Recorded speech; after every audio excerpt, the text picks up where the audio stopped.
నమస్కారం పిల్లలు. మీరు ఇప్పటికే చివరి భాగంలో డాల్టన్ యొక్క పరమాణు సిద్ధాంతాన్ని చదివారు.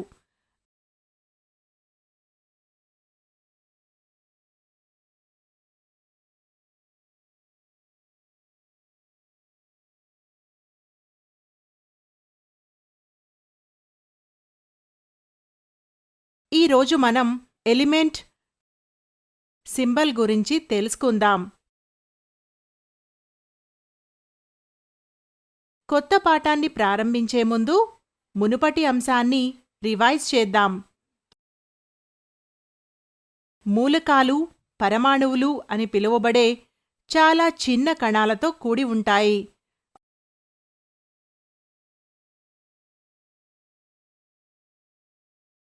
ఒకే మూలకం యొక్క పరమాణువులు సరిగ్గా ఒకేలా ఉంటాయి మరియు వివిధ మూలకాల పరమాణువులు భిన్నంగా ఉంటాయి.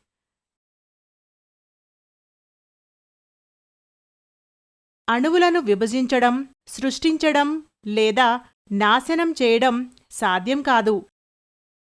వివిధ మూలకాల పరమాణువులు మొత్తం సంఖ్య నిష్పత్తులలో కలిసి రసాయన సమ్మేళనాలను ఏర్పరుస్తాయి. రసాయన ప్రతిచర్యలలో పరమాణువులు మిళితం చేయబడతాయి, వేరు చేయబడతాయి మరియు పునర్వ్యవస్థీకరించబడతాయి. అభ్యాస ఫలితాలు. ఈ సెషన్ ముగింపులో మీరు దీని గురించి అర్థం చేసుకోగలరు. పరమాణువులు మరియు అణువులు. మూలకాలకు మనం ఎందుకు పేరు పెట్టాము? మూలకాల చిహ్నాలు వాటి అణువులలో ఒకటి కంటే ఎక్కువ పరమాణువులు ఉన్న మూలకాలు.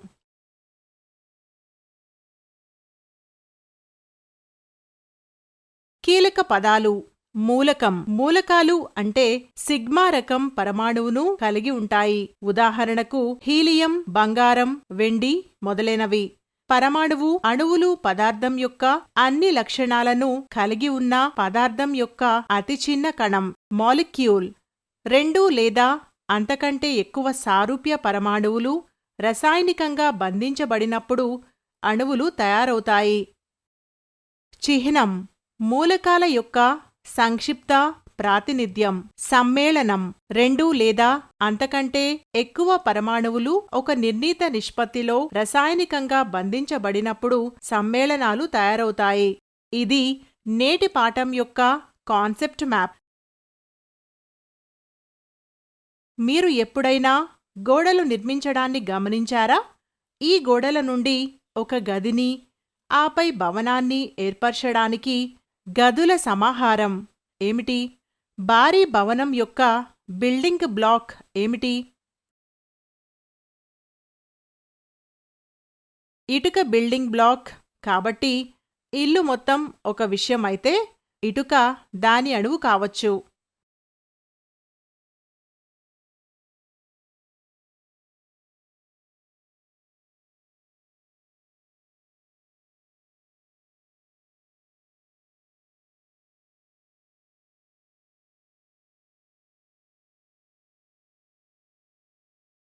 పదార్థం పరమాణువులు అని పిలువబడే చిన్న కణాలతో కూడి ఉందని అర్థం.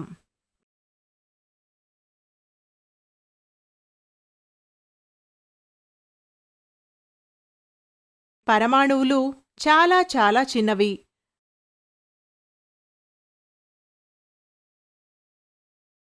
Electron microscope, field ion microscope మరియు స్కానింగ్ టన్నెలింగ్ మైక్రోస్కోప్ వంటి ఆధునిక పరికరాలు అణువు యొక్క విస్తారిత చిత్రాలను చూపించగల సామర్థ్యాన్ని కలిగి ఉంటాయి.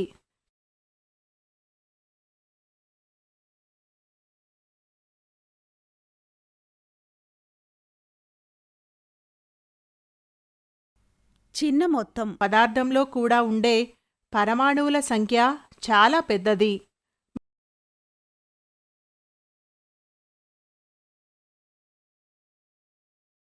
మనము ఆహారాన్ని ప్యాక్ చేయడానికి ఉపయోగించే అల్యూమినియం ఫాయిల్ మీకు సన్నగా అనిపించవచ్చు.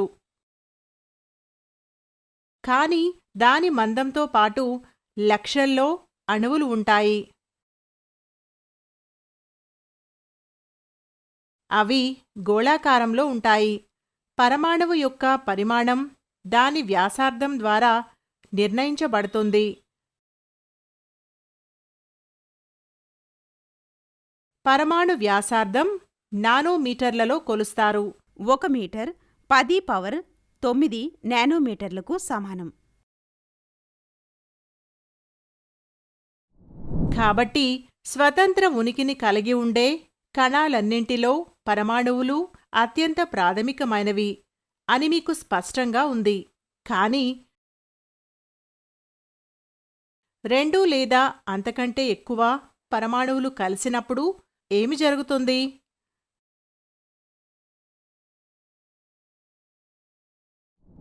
రెండు లేదా అంతకంటే ఎక్కువ పరమాణువులు కలిసి ఒక పెద్ద కణాన్ని ఏర్పరుస్తాయి. అణువులు కలిసినప్పుడు అవి అణువులను ఏర్పరుస్తాయి.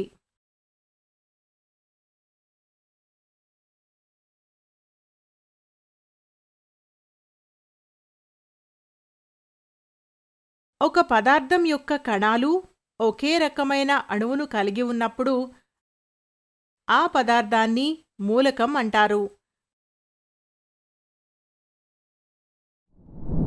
మూలకాలలో అతి చిన్న కణం పరమాణువు లేదా అణువు కావచ్చు.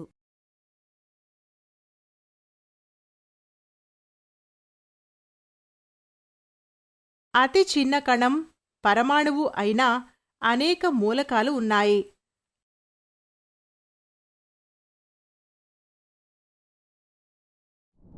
ఇనుము, రాగి, జింక్, అల్యూమినియం, వెండి, బంగారం మొదలైనవి అతి చిన్న కణం పరమాణువుగా ఉండే పదార్థాలకు ఉదాహరణలు.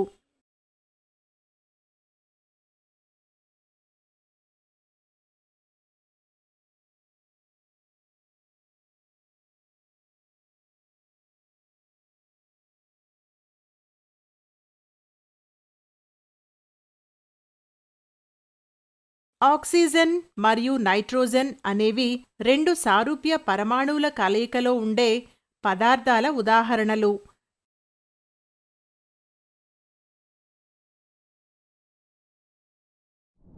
స్థిరంగా ఉండే మూలకాలలోని అతి చిన్న కణాలను అణువులు అంటారు.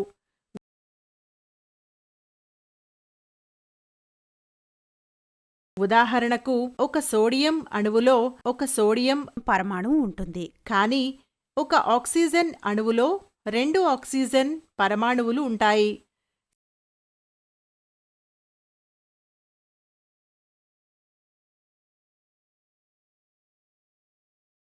స్వతంత్ర ఉనికిని కలిగి ఉన్న మరియు ఆ పదార్థం యొక్క అన్ని లక్షణాలను నిలుపుకునే పదార్థం యొక్క అతి చిన్న కణంగా ఒక అణువును నిర్వచించవచ్చు. మీరు అనుకోవచ్చు, మూలకాలకు ఎందుకు పేరు పెట్టాము అని.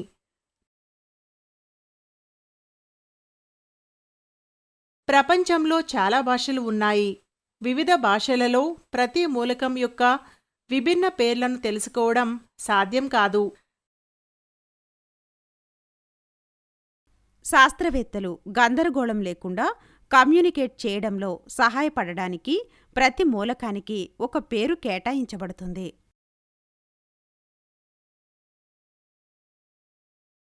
మూలకం పేరును కేటాయించడానికి కొన్ని ఆసక్తికరమైన మార్గాలు ఉన్నాయి. ఒకప్పుడు ఆక్సిజన్ చర్య జరిపే ఏదైనా పదార్థం ఆమ్ల స్వభావం కలిగి ఉంటుందని ప్రజలు నమ్మేవారు. యాసిడ్ కోసం లాటిన్ పదం ఆక్సీ. అందువల్ల వాయువును ఆక్సిజన్ అని పిలుస్తారు, అంటే యాసిడ్ ఏర్పడే వాయువు. ఆమ్ల లక్షణానికి ఆక్సిజన్తో సంబంధం లేదని తరువాత కనుగొనబడింది.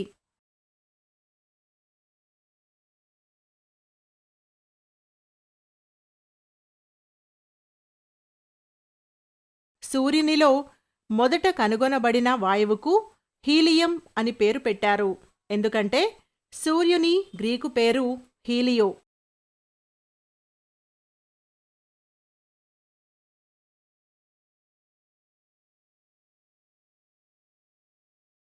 మూలకం పేరు పెట్టడంలో దాని యొక్క ఆవిష్కరణ స్థలం కూడా పాత్ర పోషిస్తుంది. ఉదాహరణకు పోలోనియం పోలాండ్లో కనుగొనబడింది. శాస్త్రవేత్తలను గౌరవించేందుకు కొన్నిసార్లు మూలకాలకు పేరు పెట్టారు.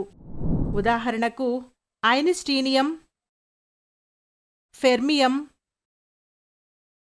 రూదర్ఫోర్డియం మరియు మెండెలీవియం.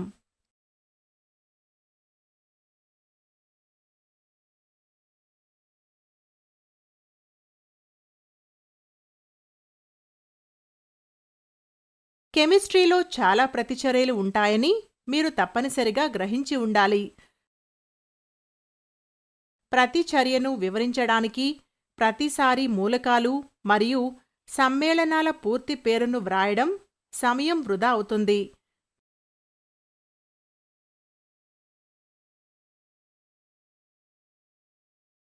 దీనిని నివారించేందుకు చిహ్నాన్ని ప్రవేశపెట్టారు. మీరు స్క్రీన్పై చూడగలిగే మూలకాలను సూచించడానికి డాల్టన్ నిర్దిష్ట సంకేతాలను ఉపయోగించారు.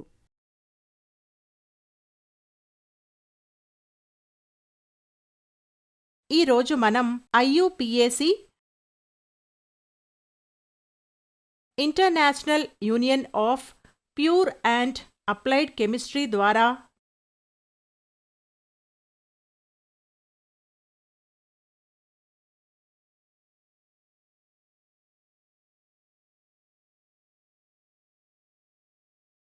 నిర్ణయించబడిన చిహ్నాలను ఉపయోగిస్తాము.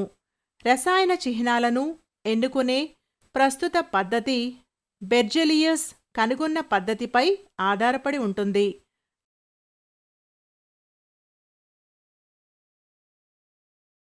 ఇంగ్లీష్లో పెద్ద అక్షరాలతో వ్రాసిన దాని పేరు నుండి మూలకం యొక్క ప్రారంభ అక్షరం ఆ మూలకం యొక్క చిహ్నంగా ఉండాలని ఆయన సూచించారు. ఉదాహరణ ఆక్సిజన్ O, హైడ్రోజన్కి H మొదలైనవి.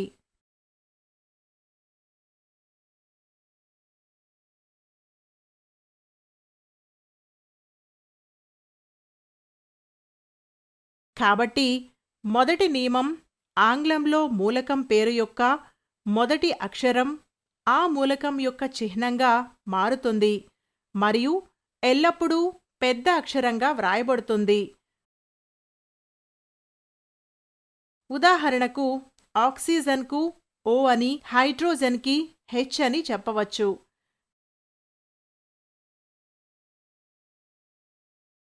చిహ్నంలో 1 లేదా 2 ఆంగ్ల అక్షరాలు ఉండవచ్చు. గుర్తు యొక్క మొదటి అక్షరం ఎల్లప్పుడూ పెద్ద అక్షరం మరియు రెండవ అక్షరం ఎల్లప్పుడూ చిన్న అక్షరం. అల్యూమినియం కోసం Al మరియు సిలికాన్ కోసం Si వంటివి.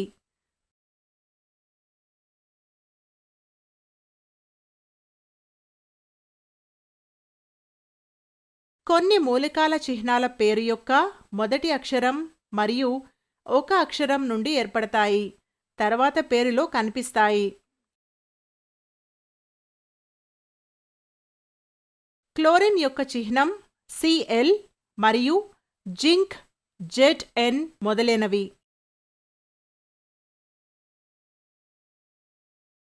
కొన్ని మూలకాలు వాటి లాటిన్, జర్మన్ లేదా గ్రీక్ పేరు ఆధారంగా చిహ్నాలను కలిగి ఉంటాయి. ఉదాహరణకు ఇనుము యొక్క చిహ్నం దాని లాటిన్ పేరు ఫెర్రం నుండి Fe, కర్ణికా నుండి సోడియం Na మరియు కాలియం నుండి పొటాషియం K.